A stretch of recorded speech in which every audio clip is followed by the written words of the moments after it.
Yo William. Giliran Namora mengerjai honor. Keadaan di tower restoran persis seperti akan perang saja. Masing-masing dari staf yang ada di tempat di mana Yo tadi meminta pakaian pelayan kini sedang dipermak oleh para staf. Walaupun Namora merasa lucu dengan niat Yo yang terlihat sangat nyeleneh ini, tapi dia tahu bahwa di dalam hati sahabat sekaligus ketuanya itu menyimpan sekam bara api yang bisa membakar apa saja. Yo juga merasakan bahang panas di hatinya. Namun, dia sudah terbiasa dengan keadaan ini. Beruntung baginya digembleng oleh dua guru sekaligus sehingga baik fisik dan mentalnya tidak lemah.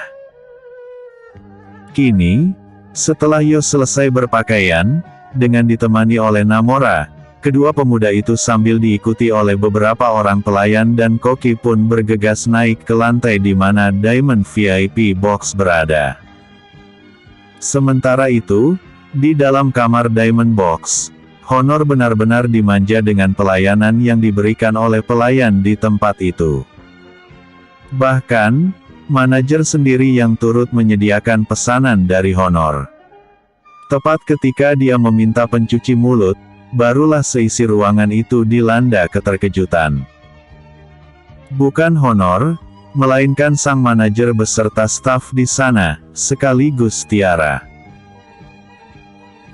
Bagaimana tidak, saat itu, yang memasuki ruangan itu dengan membawa berbagai hidangan pencuci mulut adalah Yo William dengan didampingi oleh Namora. Sang manajer buru-buru ingin membungkukkan badannya. Namun, Namora segera berseru, "Keluar kalian semua!"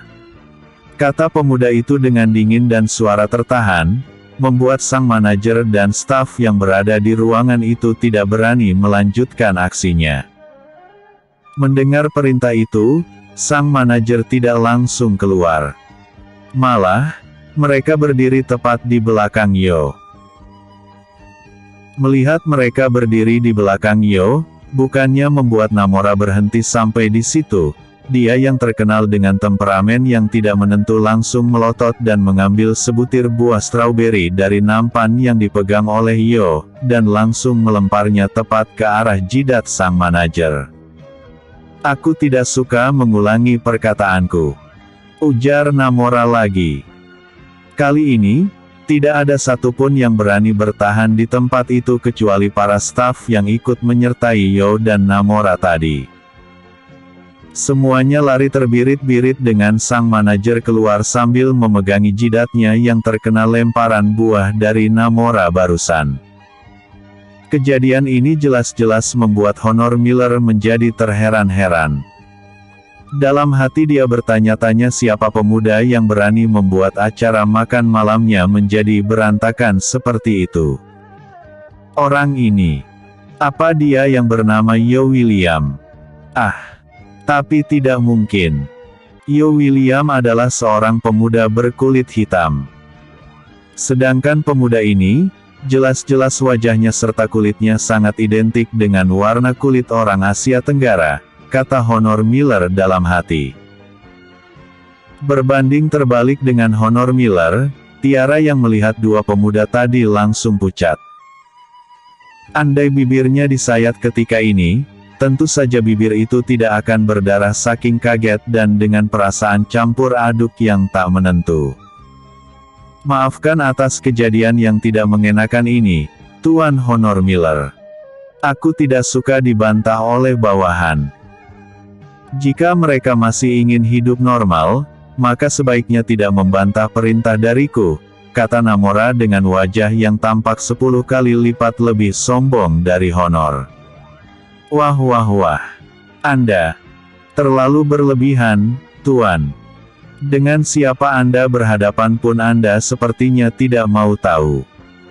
Anda bahkan tidak memberi wajah kepada saya, ujar Honor Miller yang merasa bahwa jiwa dominasinya tercabik-cabik.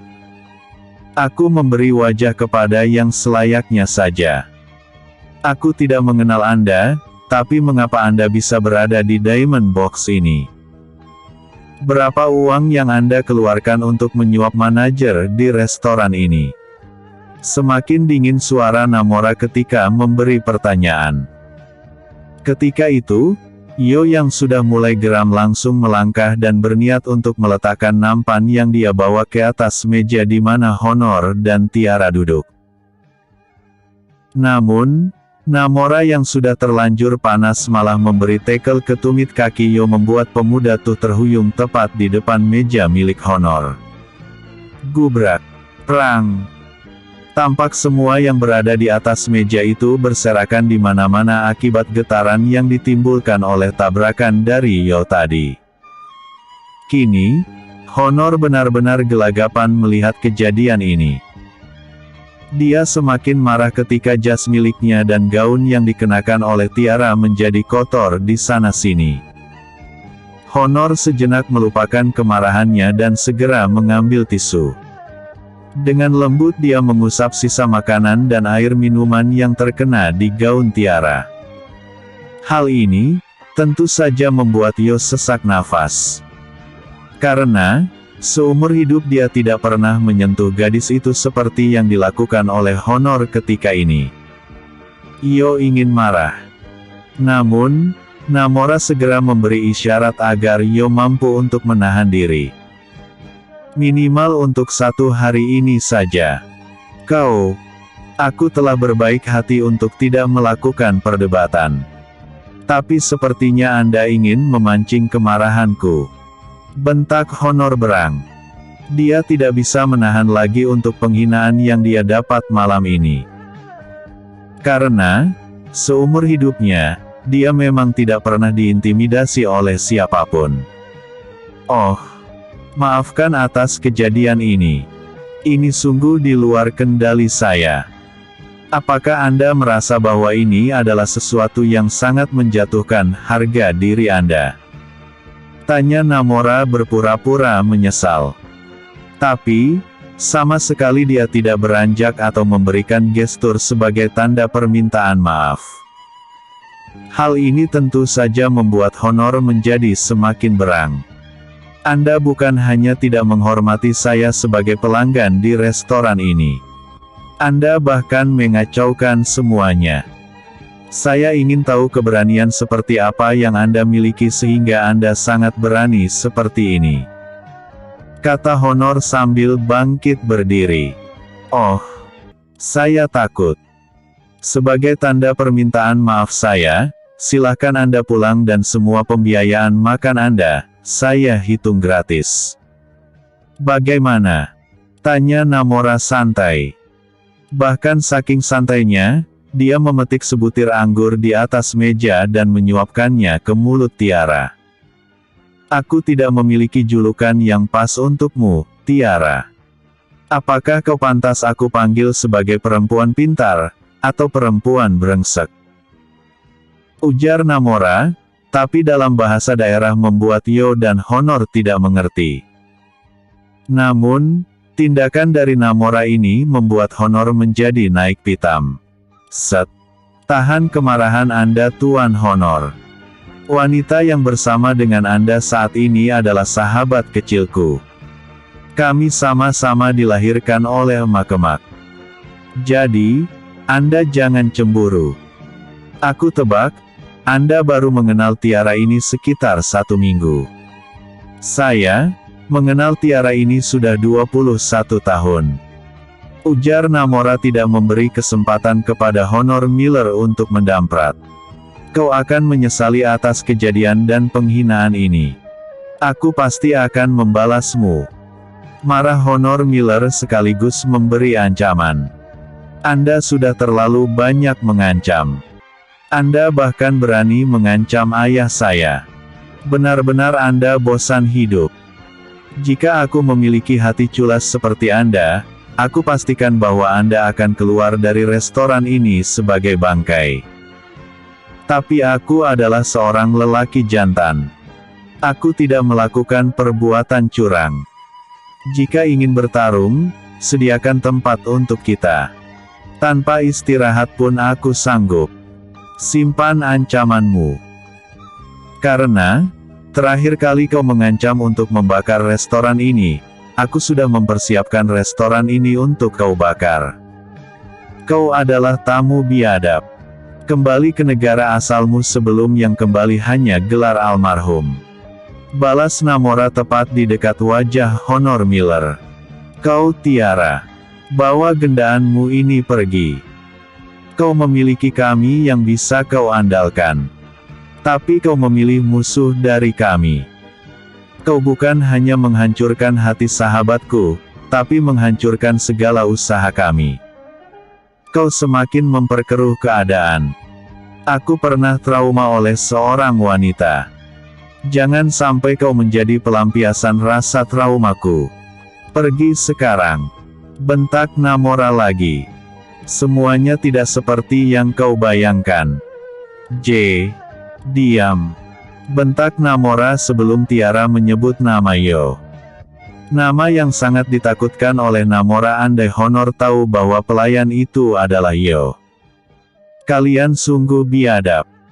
Kata Honor yang langsung menarik tangan Tiara untuk meninggalkan Diamond VIP Box di restoran itu. Jangan lupa. Namaku adalah Namora Habonaran, putra dari Tigor Habonaran. Haiya. Lu pulang saja sana tempat lu punya negeri. Lu jangan datang tempat orang punya negeri. Siang-siang maling seng. Siang-siang maling tong. Kata Namora berlagak berbahasa Kantonis.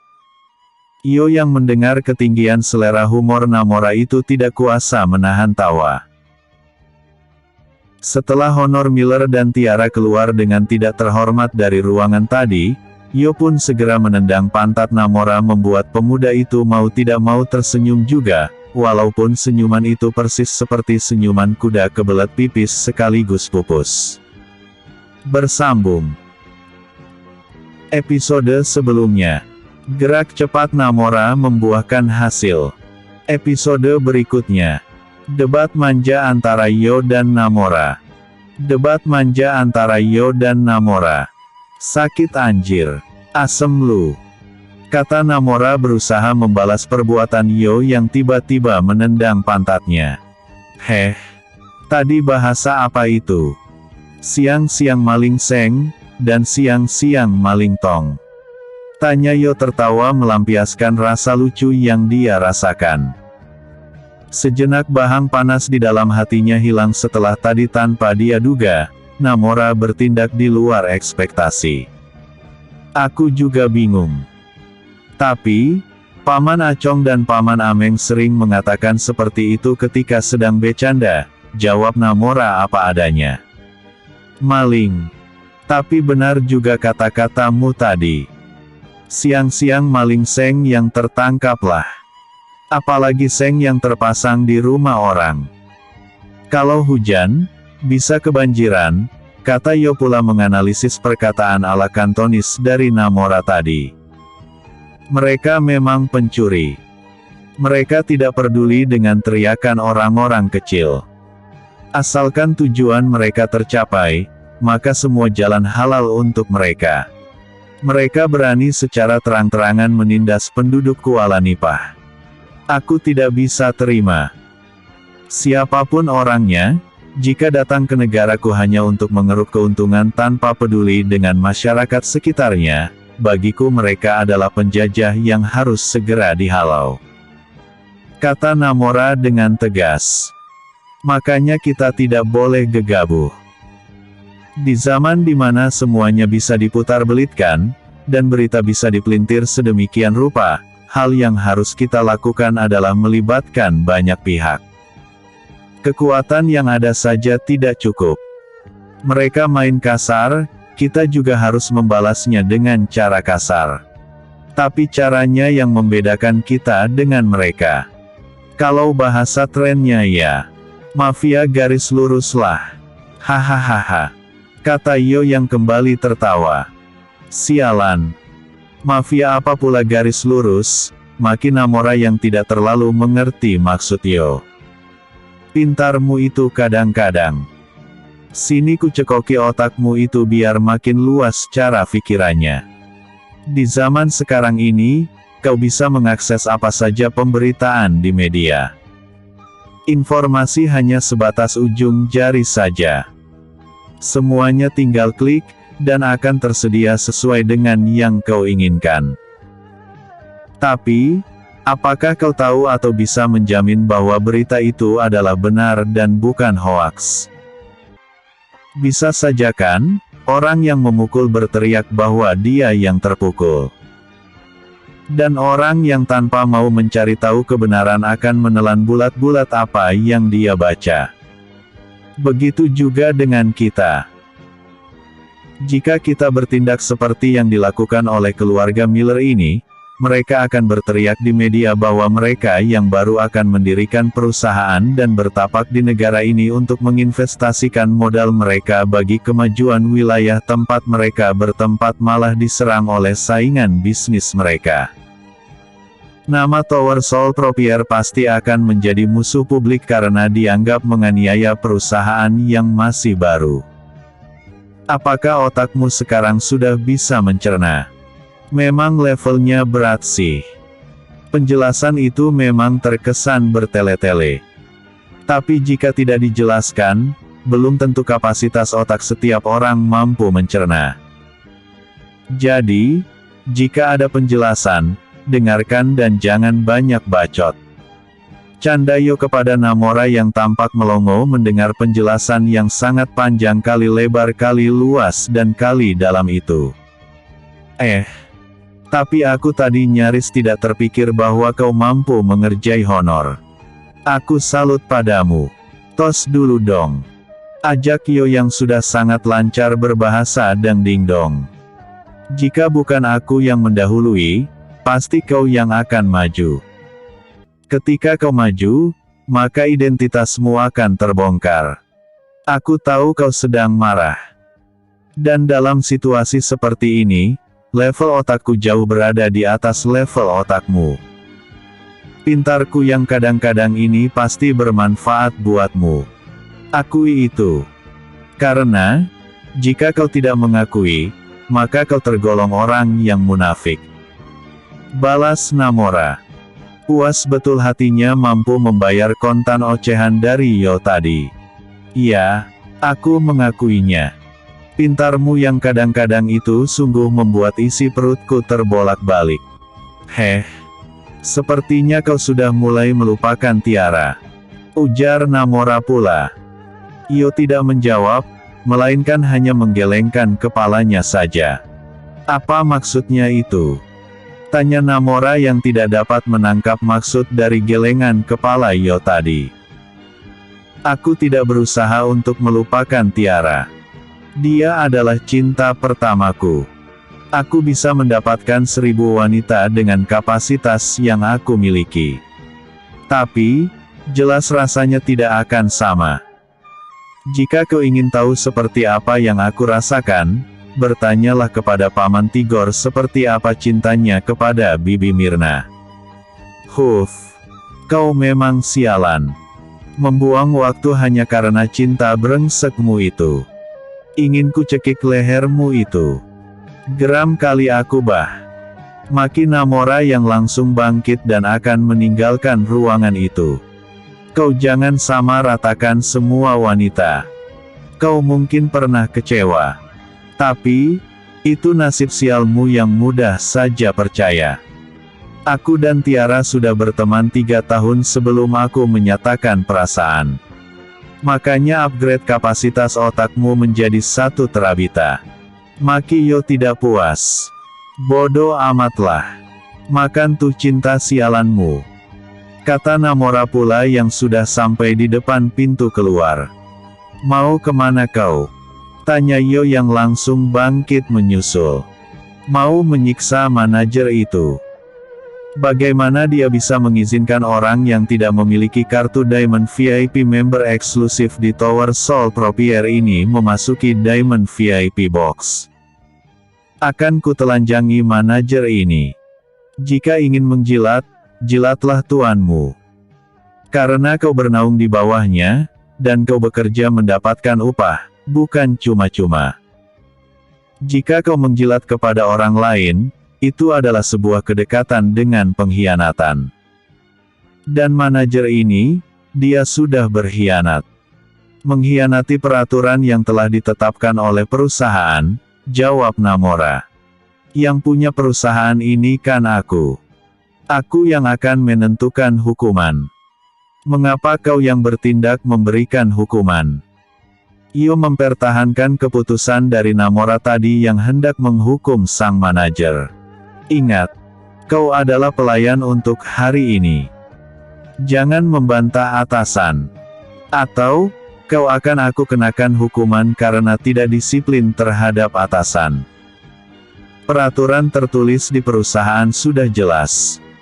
Siapapun yang melanggar, bisa dihukum. Beruntung perusahaan ini milik pribadi tanpa adanya pemegang saham.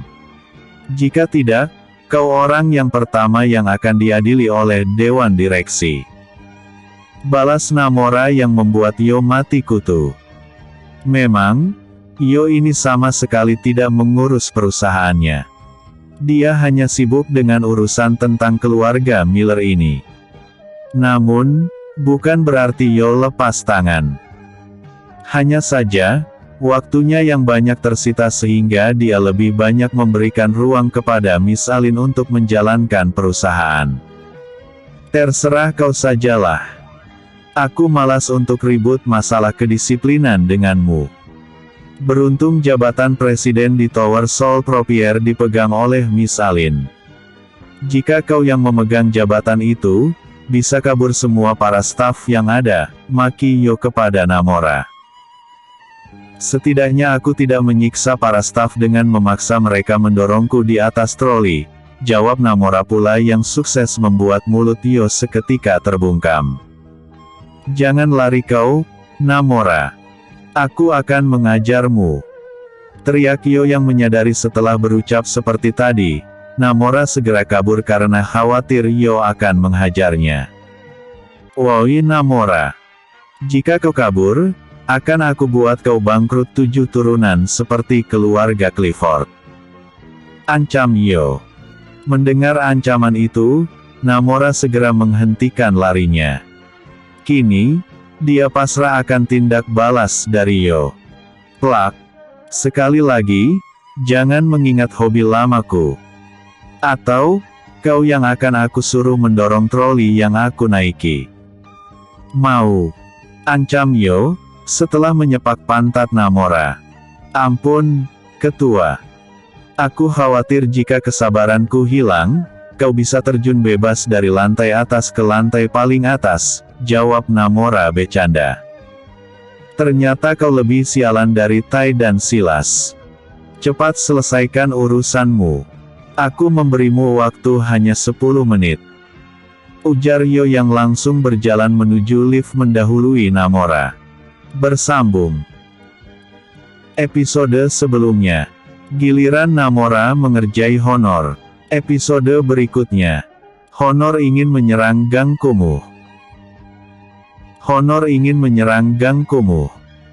Mobil Rolls-Royce Sweptail yang dikendarai oleh Honor Miller dan Tiara baru saja tiba dari Gang Kumuh. Baru saja terparkir, Honor sudah mengamuk sambil membanting pintu mobil tersebut, membuat Tiara ketakutan. Kemana semua orang? Teriak Honor kepada para pengawal yang berada di manor tempat tinggalnya di pinggiran kompleks elit Tasik Putri ini. Ada apa kau kembali dengan marah-marah seperti itu? Apakah acara makan malammu tidak menyenangkan? Tanya seorang lelaki parubaya berambut jigrak sambil bersandar melipat tangan di dekat tiang bagian depan bangunan tempat tinggalnya itu. Paman Li, ujar Honor sembari mendekat. Ada apa denganmu? Tanya lelaki parubaya yang ternyata adalah Tiger Li itu. Aku telah dipermalukan. Seumur hidup aku belum pernah dipermalukan seperti ini. Teriak Honor berang. Dia lalu membukakan pintu mobil untuk Tiara, lalu mempersilahkan gadis itu untuk mengikutinya ke dalam. Aku ingin pulang ke rumah. Kau sudah berjanji akan mengantarku ke Kuala Nipah. Mengapa kau membawa aku kemari? Tanya Tiara tak senang. Masuklah dulu. Nanti kau akan diantar kembali ke Kuala Nipah. Jawab Honor mencoba melunakkan suaranya membuat Tiara akhirnya mengalah. Mereka akhirnya memasuki ruangan besar dalam manor tersebut dan duduk di sofa empuk yang terdapat di ruangan itu. Siapa yang mempermalukanmu? Berani sekali orang itu. Namanya adalah Namora. Dia putra dari Tigor. Paman pasti kenal dengan orang bernama Tigor itu. Kata Honor masih tetap berang nada suaranya.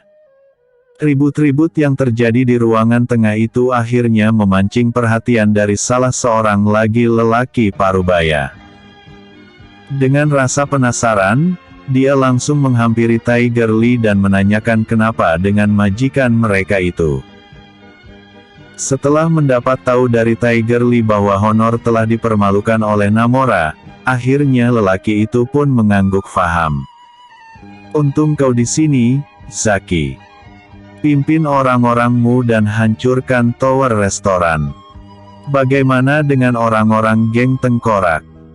Jika mereka sudah berhasil kau rekrut, ajak mereka sekalian.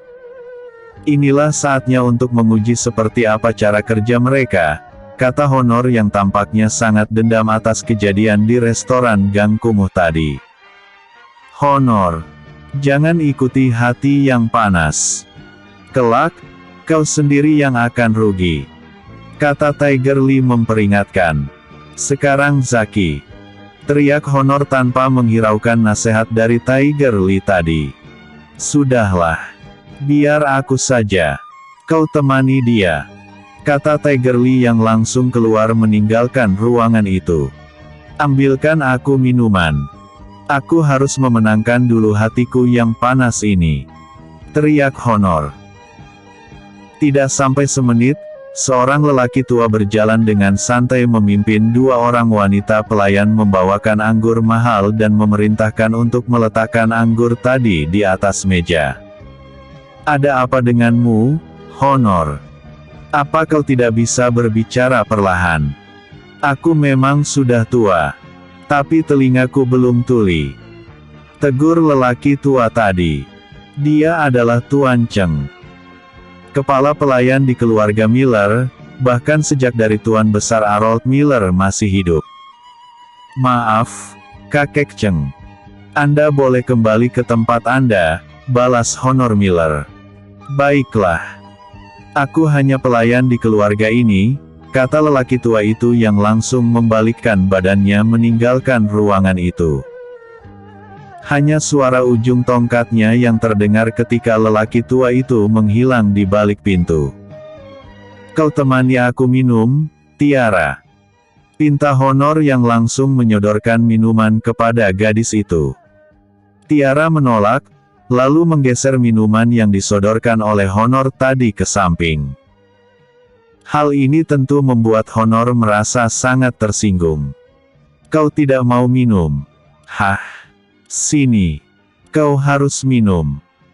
Teriak Honor sambil merangkul pundak gadis itu, lalu berusaha mencekoki gadis itu dengan anggur yang sempat ditolak oleh Tiara tadi.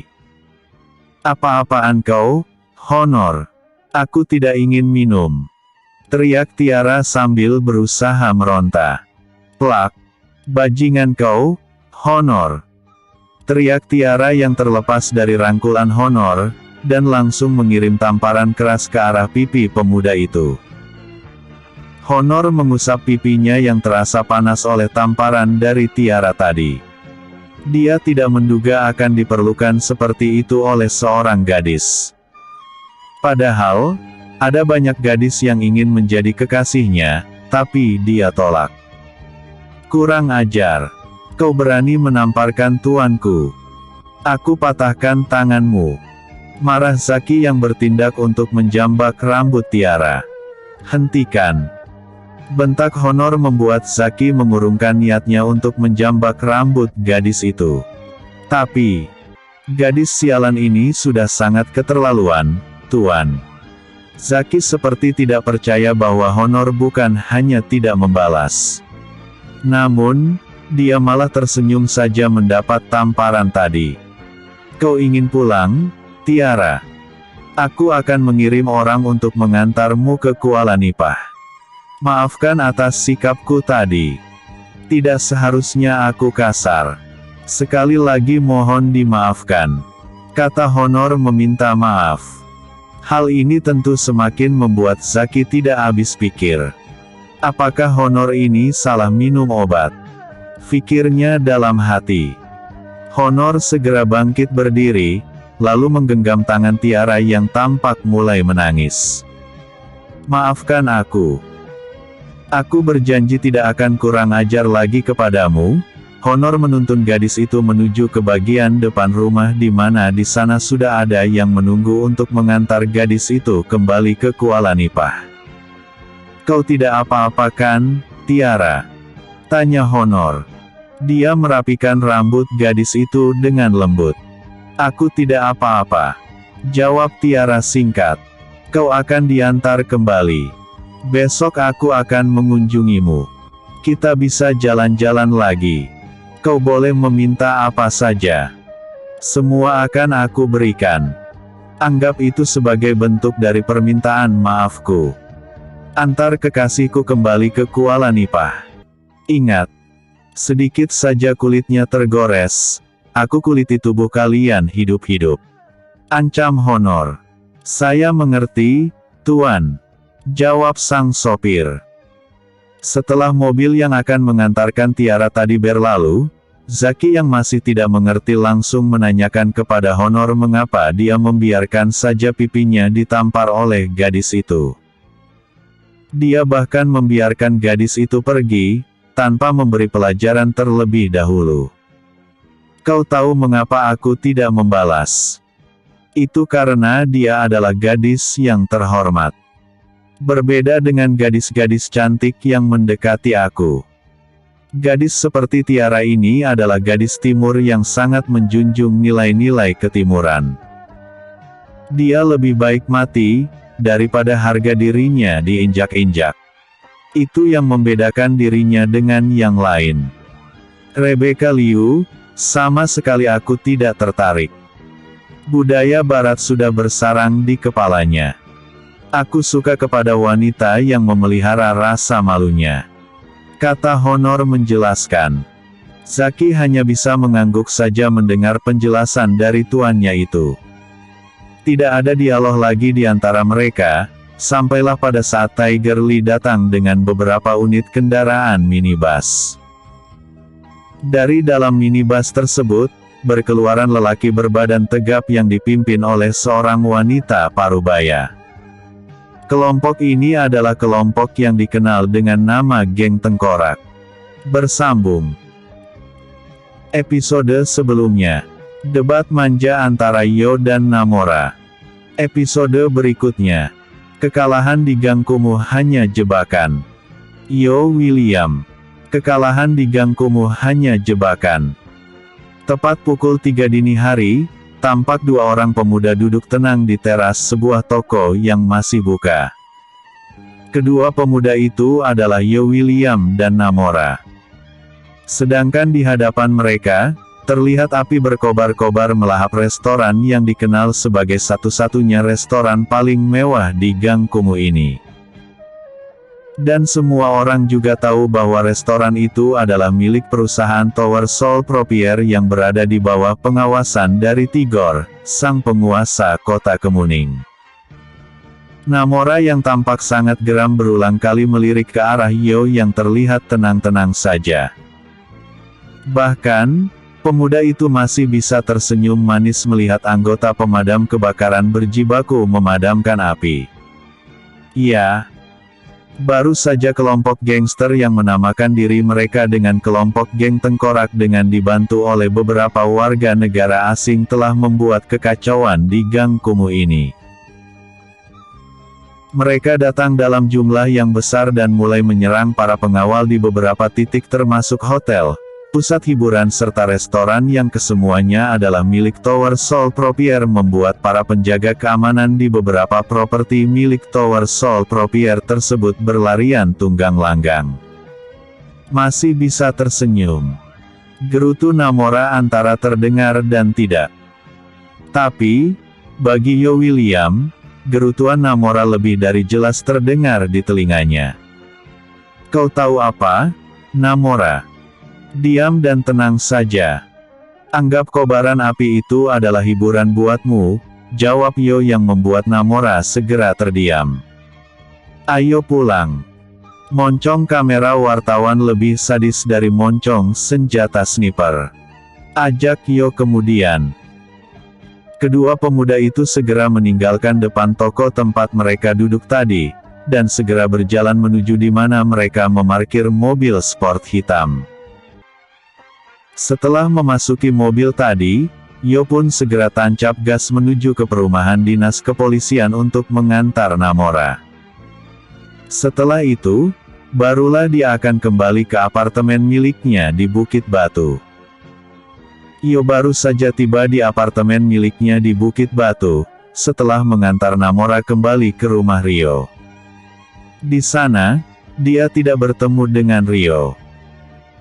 Ini karena, dia dan Namora yang mengetahui bahwa setelah penghinaan atas Honor, kemungkinan terbesar adalah, Honor akan membuat keonaran dengan menyerang seluruh properti yang dia miliki di Gang Kumuh.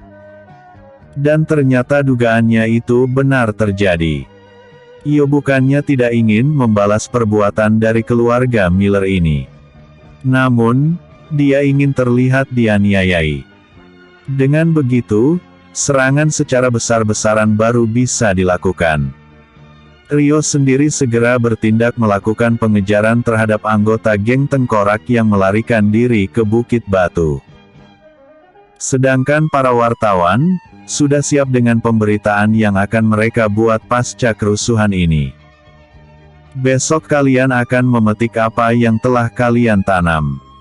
Kita lihat saja, gumam Yo dalam hati. Dia segera merebahkan tubuhnya di atas kasur.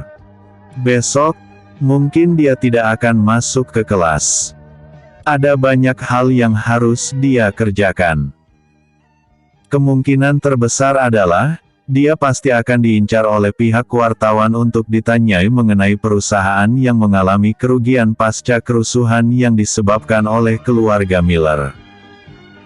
Dan andai dia menjawab pertanyaan dari wartawan, maka kedoknya pasti akan terbongkar sebagai pemilik dari Tower Sol Propier. Maka dari itu, dia tidak akan kemana-mana seharian besok dan membiarkan semuanya ditangani oleh Tigor. Tepat seperti dugaan Yo. Bahwa dunia bisnis telah digemparkan oleh berita tentang keluarga Miller yang memiliki Arrold Holding Company, telah menggunakan jasa dari beberapa kelompok gangster untuk membuat kekacauan di pusat hiburan, restoran dan hotel milik Tower Sol Propier. Hal yang semakin membuat heboh adalah, bahwa Tower Sol Propier ini adalah anak dari perusahaan Future of Company, salah satu perusahaan raksasa terbesar di dunia. Orang-orang kini mulai berspekulasi bagaimana dengan nasib Arrold Holding Company setelah ini. Ini karena, tidak mungkin Jerry William, selaku founder sekaligus owner dari Future of Company akan diam saja melihat perusahaan Tower Sol Propier yang dipimpin oleh putranya diserang secara brutal. Sudah pasti, akan terjadi peperangan besar setelah ini. Dan dapat dipastikan bahwa salah satu dari perusahaan ini akan tumbang. Di Star Hill sendiri, begitu berita ini rilis, Jerry William yang merasa marah langsung mengumpulkan para staf baik itu CEO, presiden, direktur, manajer dan lain sebagainya guna membahas masalah ini. Baginya, setiap pihak yang berhubungan dengan Future of Company, baik itu pemegang saham, mitra bisnis, atau apapun itu, selagi mereka memiliki hubungan dengan Future of Company, harus segera memutuskan kerjasama dengan Arrold Holding Company. Seandainya mereka memiliki hubungan. Misalnya, pihak A memiliki hubungan dengan Future of Company, setelah itu, pihak A ada menjalin kerjasama dengan pihak B yang memiliki hubungan dengan Arrold Holding Company, maka Sia harus segera memutuskan kerjasama antara dirinya dengan si B andai si B masih berhubungan dengan pihak Arrold Holding Company. Begitulah seterusnya. Serangan besar-besaran tidak hanya dilakukan oleh perusahaan Future of Company saja. Terhitung saat ini ada lebih dari 10 perusahaan induk yang menyerang perusahaan Arrold Holding Company. Bahkan, Tuan Liu di Hong Kong juga telah memutuskan kerjasama dengan Arrold Holding Company. Ini karena, Alban telah mengadu kepada Tuan Liu bahwa Honor mendekati seorang gadis dan berniat untuk meninggalkan putrinya yaitu Rebecca Liu. Di pihak lain, Mr. Ming Kang Hang dan Mr. Long Hang juga telah lebih duluan memutuskan kerjasama dengan keluarga Miller ini. Singkat cerita, kini Arrold Holding Company menjadi musuh publik dan tidak ada satupun yang ingin bekerja sama lagi dengan perusahaan ini. Dari pihak kepolisian pula, laporan dari anak-anak J7 yang terlibat dalam penyelidikan terhadap limbah pabrik yang berada di dekat jembatan Tasik Putri telah melakukan investigasi. Kini, keluarga Miller benar-benar di ujung tanduk. Mereka mulai berpikir untuk meninggalkan negara ini dan membiarkan Marvin sendirian yang menanggung beban atas tuntutan terhadap pabrik tersebut. Episode sebelumnya, Honor ingin menyerang Gang Kumuh. Episode berikutnya, kalang kabut di keluarga Miller. Yo William. Kalang kabut di keluarga Miller. Pada pagi yang sama, Tiara yang memang tidak mengetahui apa-apa tentang gejolak di dunia bisnis ketika ini, tetap mengikuti mata kuliah di kampus.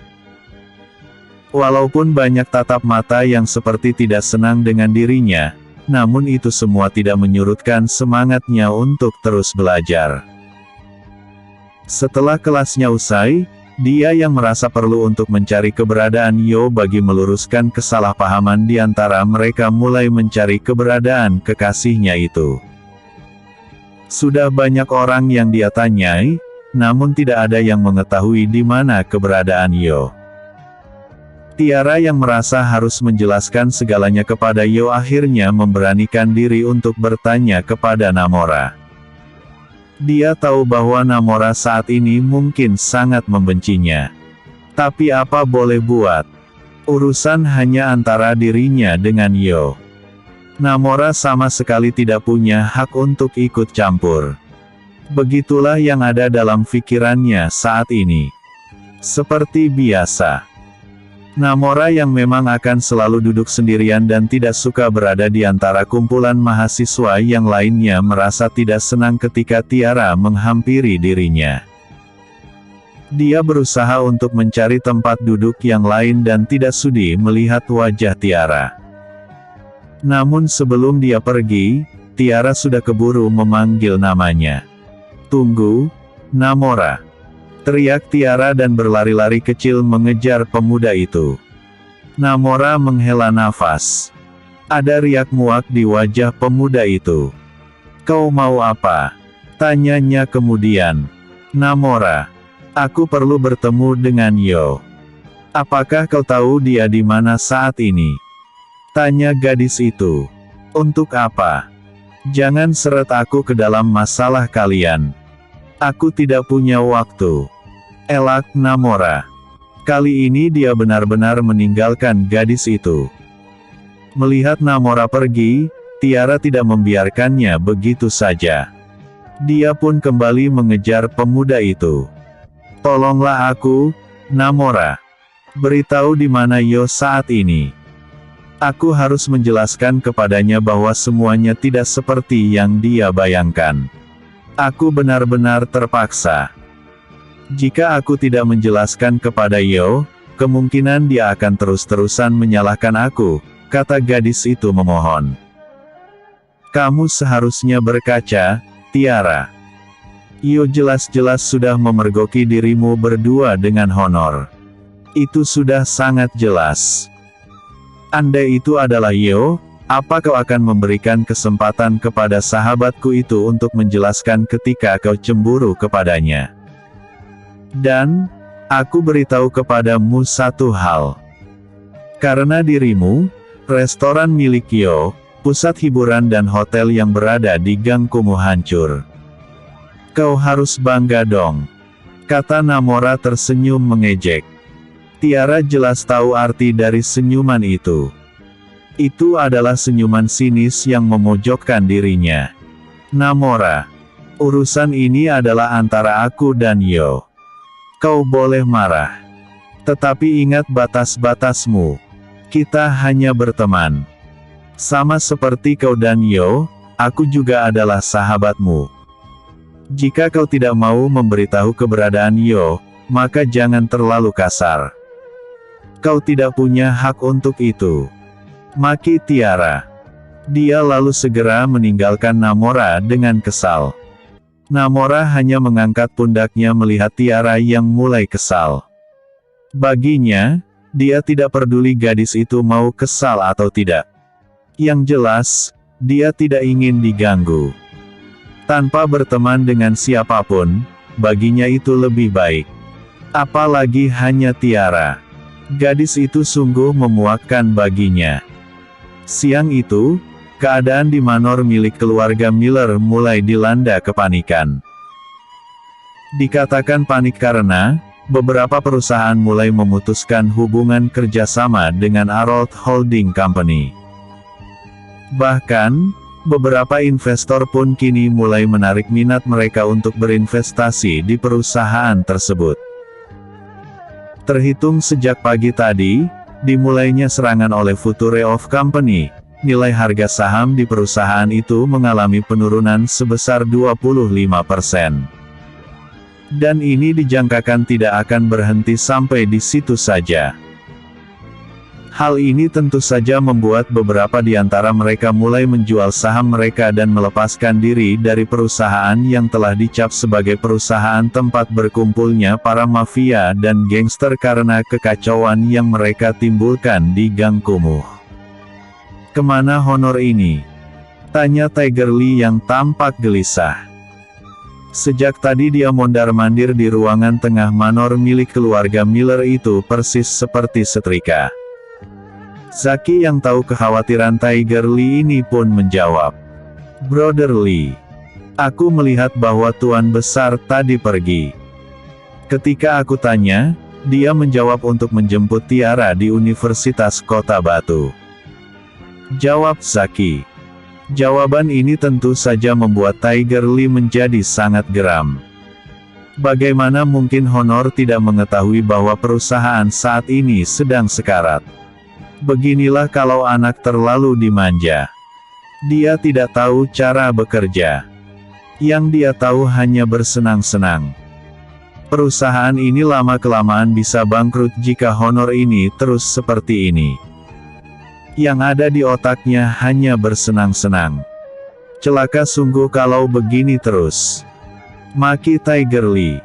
Jelas saja dia khawatir. Ini karena, sejak tadi telepon di manor itu terus-menerus berdering.